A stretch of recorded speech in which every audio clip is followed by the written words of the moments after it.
Hello दोस्तों, यदि आप भी क्लास 10th का आज यानी 26 सितंबर को सोशल साइंस यानी सामाजिक विज्ञान का पेपर देने वाला हैं तो आपके लिए ये क्लास काफ़ी ज़्यादा महत्वपूर्ण है, क्योंकि अभी के इस क्लास में हम बताने वाले हैं क्लास 10th के सोशल साइंस यानी सामाजिक विज्ञान के ओरिजिनल क्वेश्चन पेपर का सब्जेक्टिव आंसर की।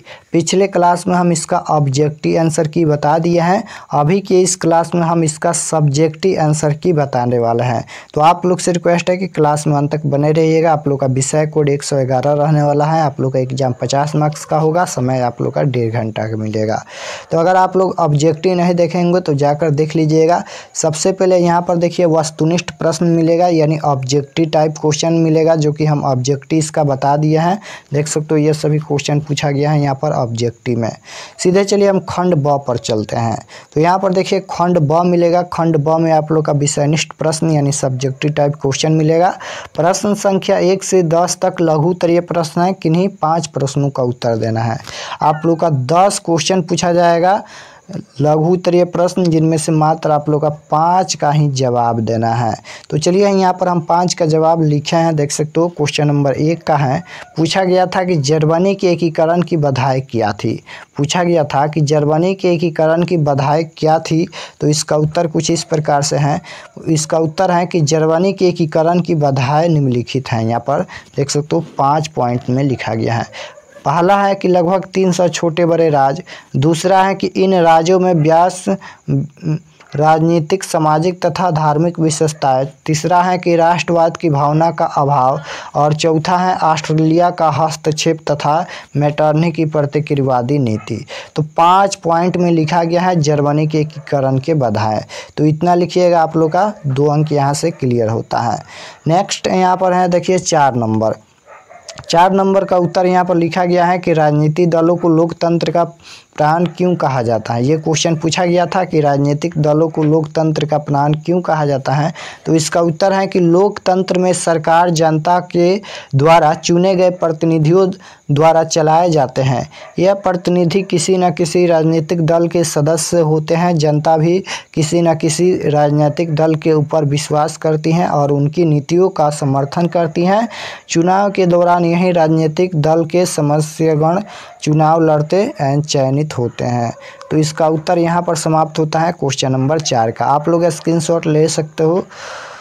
यहाँ पर नहीं, सॉरी, यहाँ पर 4 का उत्तर और यहाँ पर है, यहाँ तक इसका उत्तर है। देख सकते हो यहाँ पर। और बहुमत प्राप्ति के बाद सरकार का गठन करते हैं। यदि जिन दलों को बहुमत की प्राप्ति नहीं होती है वह विपक्ष के रूप में जनता के हित में आवाज़ उठाते हैं। यदि राजनीतिक दल न हो तब यहाँ पर जनतंत्र के अंतर्गत प्रतिनिधि सरकार का निर्माण ही संभव नहीं। उनकी समस्याओं को सुनने वाला भी कोई नहीं होता। अतः हम कह सकते हैं कि राजनीतिक दल लोकतंत्र का प्राण है। तो यहाँ पर देखिए, यहाँ पर समाप्त होता है क्वेश्चन नंबर 4 का। यहाँ पर नहीं, यहाँ से यहाँ तक आप लोग का क्वेश्चन नंबर 4 का यहाँ पर उत्तर दिया गया है। उसके बाद यहाँ पर है क्वेश्चन नंबर 5। देख सकते हो क्वेश्चन नंबर 5 है। क्वेश्चन नंबर 5 पूछा गया था कि मिश्रित अर्थव्यवस्था की प्रमुख विशेषताएं बताएं। मिश्रित अर्थव्यवस्था की प्रमुख विशेषताएं बताएं। तो इसका उत्तर है कि मिश्रित अर्थव्यवस्था की विशेषताएं निम्नलिखित हैं। पहला है कि लोक व निजी क्षेत्र का विभाजन। मिश्रित अर्थव्यवस्था में सार्वजनिक व निजी क्षेत्र का स्पष्ट व निश्चित विभाजन होता है। ये दोनों क्षेत्र एक दूसरे के पूरक के रूप में कार्य करते हैं। उसके बाद दूसरा पॉइंट है यहाँ पर इसी क्वेश्चन में कि ये 4 तक है, मतलब पॉइंट में लिखा गया है। दूसरा है, तीसरा है, चौथा है। तो आप लोग पढ़ लीजिएगा, आप स्क्रीनशॉट ले सकते हो। उसके बाद क्वेश्चन नंबर 7 पूछा गया है यहाँ पर कि मृदा संरक्षण के 2 उपाय बताएं।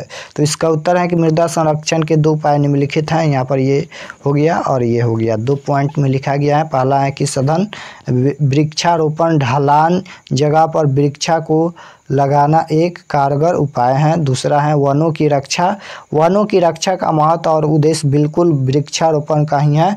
अधिक पेड़ों से मिट्टी एक स्थान पर ज़्यादा समय तक रुकी होती है। उसके बाद क्वेश्चन नंबर 10 का यहाँ पर क्वेश्चन नंबर 10 पूछा गया था कि भूस्खलन से बचाने के 2 उपाय लिखे। तो यहाँ पर देख सकते हो 2 उपाय लिखा गया है, आप स्क्रीनशॉट ले सकते हो। पहला है कि भूस्खलन के मार्ग से दूर हट जाना तथा नज़दीकी ऊंची भूमि पर शरण लेना। उसके बाद यहाँ पर आता है कि प्रश्न संख्या 11 से 18 तक दीर्घ उत्तरीय प्रश्न है, किन्हीं 4 प्रश्नों का ही उत्तर देना है। दीर्घ उत्तरीय प्रश्न है जिनमें से मात्र 4 का ही जवाब देना है। तो क्वेश्चन नंबर 11 है कि रूसी क्रांति के प्रभाव की विवेचना करें। उसके बाद है कि रूसी क्रांति के प्रमुख प्रभाव निम्न थे। तो यहाँ पर इसका उत्तर लिखा गया है पॉइंट नंबर 1 कि इस क्रांति के पश्चात श्रमिक अथवा सहारा वर्ग की सत्ता रूप में स्थापित हो गई तथा इसने अन्य क्षेत्रों के आंदोलन को भी प्रोत्साहित किया। तो यहाँ पर इस प्रकार से है, यहाँ तक इसका उत्तर है। उसके बाद क्वेश्चन नंबर 14 आता है। क्वेश्चन नंबर 14 पूछा गया था कि लोकतंत्र को दृढ़ करने के जनसंघर्ष की भूमिका पर चर्चा करें। तो यहाँ तक इसका उत्तर लिखा गया है क्वेश्चन नंबर 14 का, आप स्क्रीनशॉट ले सकते हो। उसके बाद यहाँ पर क्वेश्चन नंबर 15 आता है, लास्ट क्वेश्चन कि बिहार के आर्थिक पिछड़ेपन के प्रमुख कारणों का उल्लेख करें। ये क्वेश्चन फाइनल बोर्ड परीक्षा में काफ़ी बार ये क्वेश्चन पूछा गया है, तो आप लोग इसे ज़रूर से ज़रूर याद कर लीजिएगा। ये सबसे भी मोस्ट इम्पोर्टेंट ये 4 अंक वाला क्वेश्चन है, जो कि आप लोग का दीर्घ उत्तरीय प्रश्न सोशल साइंस में 4 अंक में पूछा जाता है, 5 अंक में नहीं 4 अंक में पूछा जाता है।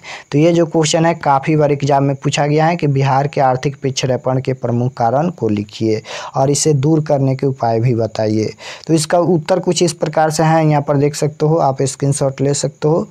यहाँ पर है पॉइंट में इसका भी लिखा गया है, यहाँ पर समाप्त होता है। उसके बाद क्वेश्चन नंबर यहाँ पर देख सकते हो 18 है कि भारत में खनिज तेल का यहाँ पर वितरण का वर्णन कीजिए। तो यहाँ पर इसका उत्तर यहाँ से समाप्त होता है। तो अगर आप लोग चैनल पर नए होंगे तो चैनल को सब्सक्राइब कर लीजिएगा ताकि आने वाले नेक्स्ट